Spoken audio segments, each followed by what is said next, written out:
প্রত্যেকটা প্রাণীর মরণ হবে কি হবে না? জোরে বলেন। মৃত্যু বরণ করতে হবে, এই মরণ থেকে কেউ রেহাই পাবে না, ঠিক কিনা? বাজান, বেঈমানের রূহ যখন আজরাইলে দুনিয়ার জমিনে আসতে হয় না, শুধু বাজান গো মাথাটা আসমানের উপরে, জমিনের মধ্যে পাটা রাখে। আর বেঈমান যখন আজরাইলের চেহারাটা দেখে, আজরাইলের চেহারা দেখার পরে বেঈমান যখন আহুতাশ করতে থাকে, বেঈমান যখন আজরাইলের চেহারা দেখার পরে বাজান, আজরাইলের বিকট চেহারা দেখার পরে বেঈমান আর ঠিক থাকতে পারে না। বাজান, আল্লাহ রাসূল বলেন, ইমানদারের জান কেমন করে কবজ হয়? দুনিয়ার মানুষ শোনো, ইমানদারের কাছে যখন আজরাইল আলাইহিস সালাতু ওয়াস সালাম আসে, ইমানদারের কাছে, আল্লাহ ওয়ালাদের কাছে যখন আজরাইল আসে, আয়েশা বাজান সালাম দেয়, জোরে জোরে কই সুবহানাল্লাহ। ইমানদারের জানটা কেমন কবজ করে আজরাইল বাজান গো মা বোনেরা। আজরাইল আলাইহিস সালাতু ওয়াস সালাম এসে ইমানদারের কাছে এসে বলে, ও আব্দুর রহিম, আমি তোমার জানকে কবজ করব, আল্লাহর হুকুম হয়ে গেছে। আমি তোমার জানটা কোন দিক দিয়ে বের করবো? আজরাইল আলাইহিস সালাতু ওয়াস সালাম এসে বলে, আব্দুর রহিম, তোমার জানটা যদি আমি হাত দ্বারা বের করি, তুমি কেমন তোমার যন্ত্রণা হবে?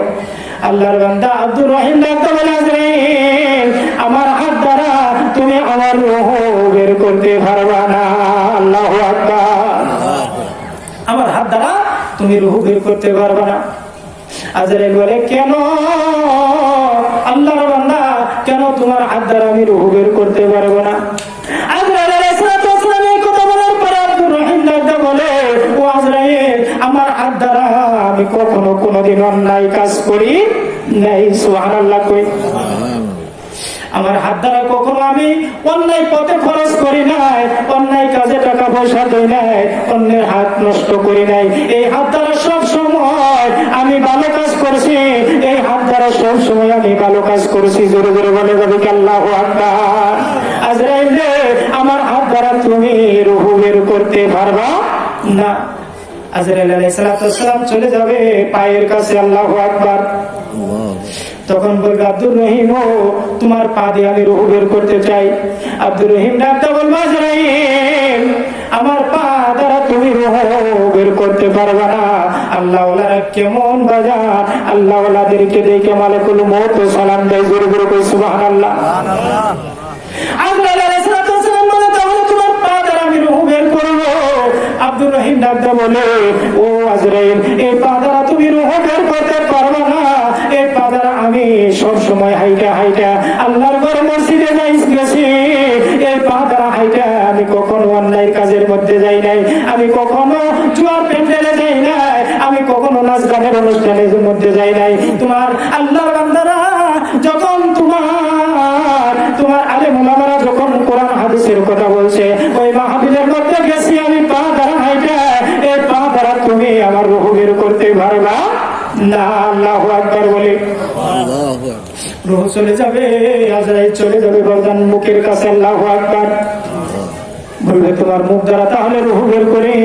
আব্দুর রহিম ডাকতে বলবে, না না না, এই মুখ দ্বারা কখনো আমি জবান দ্বারা মিথ্যা কথা বলি নাই, এই জবান দ্বারা কখনো অন্যকে গালি দেই নাই, এই জবান দ্বারা কোনো অন্যায় কথা বলি নাই। বাজানো আব্দুর রহিম ডাকতে বলবো, এই জবান দ্বারা আমি সবসময় আল্লাহর জিকির করছি, আল্লাহর কোরআন তেলাওয়াত করছি। একবার জোরে জোরে বলা যাবে কি আল্লাহু আকবার। ও আজরাইল, আমার মুখ দ্বারা তুমি রূহ বের করতে পারবা না। আজরাইল আলাইহিস সালাতু ওয়াস সালাম চলে যাবে চোখের কাছে। আল্লাহু আকবার বলে, তাহলে তোমার চোখ দ্বারা তোমার রূহ বের করি। আব্দুর রহিম বলবে, আজরাইল, আমার চক্ষু দ্বারা তুমি রূহ বের করতে পারবে না, কারণ আমি এই চক্ষু দ্বারা কখনো কোনো অন্যায় কাজ দেখি নাই, আমি কখনো খারাপ দিকে তাকাই নাই, আমি কখনো খারাপ দিকে আমি দৃষ্টি দেই নাই। এই চক্ষু দ্বারা সবসময় আল্লাহর কোরআন দেখে দেখে তেলাওয়াত করছি। আর মুয়াজ্জিন যখন আযান দিছে, হজরের সময় একেবারে ফুটফুটে অন্ধকার থাকছে। মুয়াজ্জিন যখন আযান দেয়, গুড়গুড়ে অন্ধকার থাকে কি থাকে না? জোরে বলেন, থাকে কিনা? আর মুয়াজ্জিন যখন আযান দেয়, ওই সময় আমরা বইরা বইরা ঘুমাই, ঠিক কিনা? মুয়াজ্জিন কি বলে? মুয়াজ্জিন বলে আসসালাতু খায়রুম মিনান নাওম, বলে কি বলে না? আসসালাতু খায়রুম মিনান নাওম।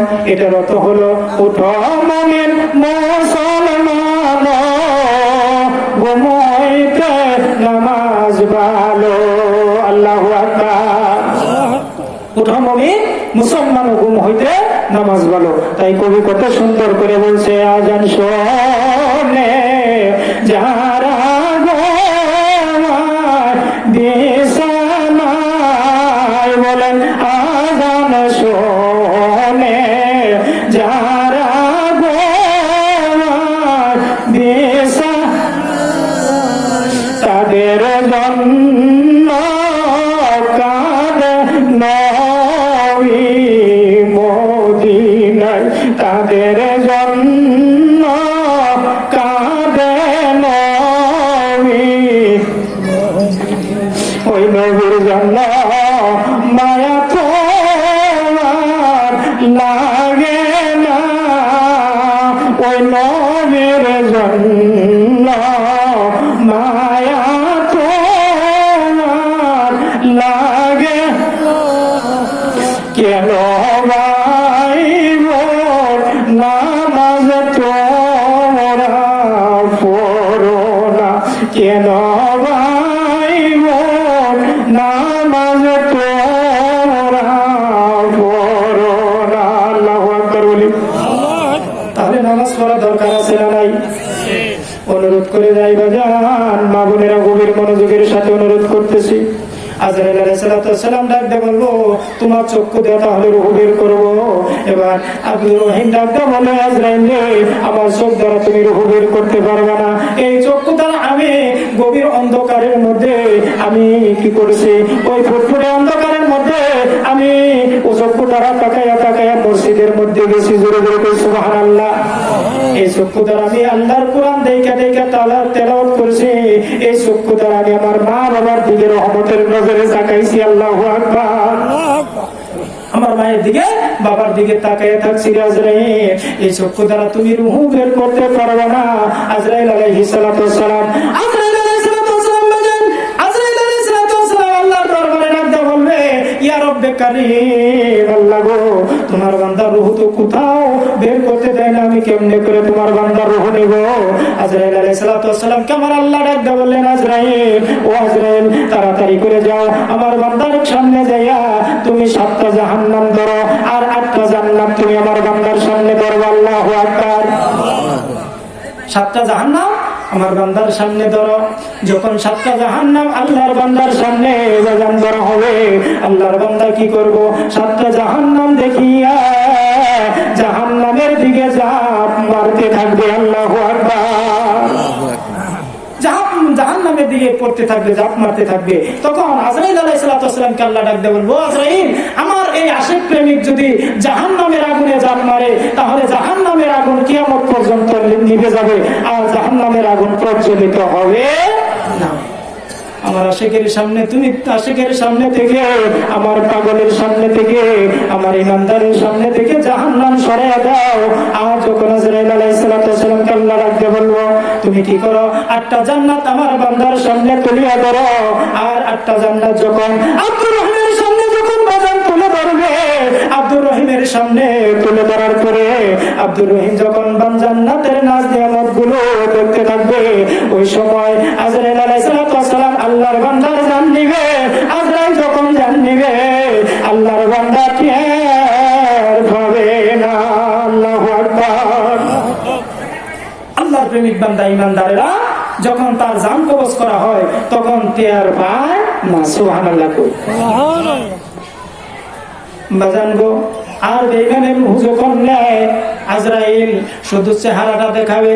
চেহারাটা দেখানোর পরে এমন বিকট চেহারা দেখানোর পরে আজরাইলের চেহারা দেখিয়া বেঈমান খালি ছটফট ছটফট করতে থাকে। ঠিক না ঠিক? হ্যাঁ, বেঈমান ছটফট করতে থাকে। আর বেঈমান কি করে? ওই তার ঈমান ধরে রাখতে পারে না। ঠিক না ঠিক? আজরাইলের চেহারা যখন দেখবে বাজান মা বোনেরা গো, আজরাইলের চেহারা যখন দেখে 7 সমুদ্র 13 নদীর পানিও যদি তারকে দেওয়া হয় বাজান তার তৃষ্ণা মিটে না, ঠিক কিনা? তার তৃষ্ণা মিটবে না। বলতেছিলাম আজরাইল আলাইহিস মরণকে আল্লাহ রাব্বুল আলামিন বানানোর পরে সমস্ত ফেরেশতারা অজ্ঞান হয়ে গেল, কথা স্মরণ আছে কিনা? হ্যাঁ, সমস্ত ফেরেশতারা অজ্ঞান হয়ে গেল, আর আল্লাহ রাব্বুল আলামিন সমস্ত ফেরেশতাদের জ্ঞান ফিরিয়ে দিলেন, হুঁশ ফিরিয়ে দিলেন। এবার রব্বে কারীম ডাকতে বলে আজরাইল, ও আজরাইল, আজকে থেকে আমি তোমার উপরে আজকে মরণের দায়িত্ব অর্পণ করব। জোরে জোরে কই সুবহানাল্লাহ। আজরাইল আলাইহিস সালাম ডাকতে বললেন, ইয়া রব্বুল আলামিন, এই মরণের দায়িত্ব আমি পালন করতে পারবো না, পালন করতে পারবো না। আল্লাহ ডাকতে বললেন, কেন পারবো না? কই, এই মরণকে আমার চাইতে আরো বেশি কোটি কোটি শক্তি দিয়ে তুমি বানাইছো। সুবহানাল্লাহ। কোটি কোটি গুণ শক্তি দিয়ে তুমি মরণ বানাইছো।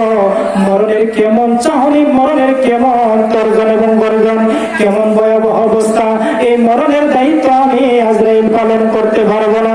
আল্লাহ ডাকতে বলেন, আজরাইল, আজকে থেকে আমি মরণকে তোমার নিয়ন্ত্রণ আদি করে দিলাম। জোরে জোরে কই সুবহানাল্লাহ। এই মরণকে তোমার নিয়ন্ত্রণ আদি করে দিলাম, এই মরণকে তুমি যা বলবা তাই শুনবো। সুবহানাল্লাহ।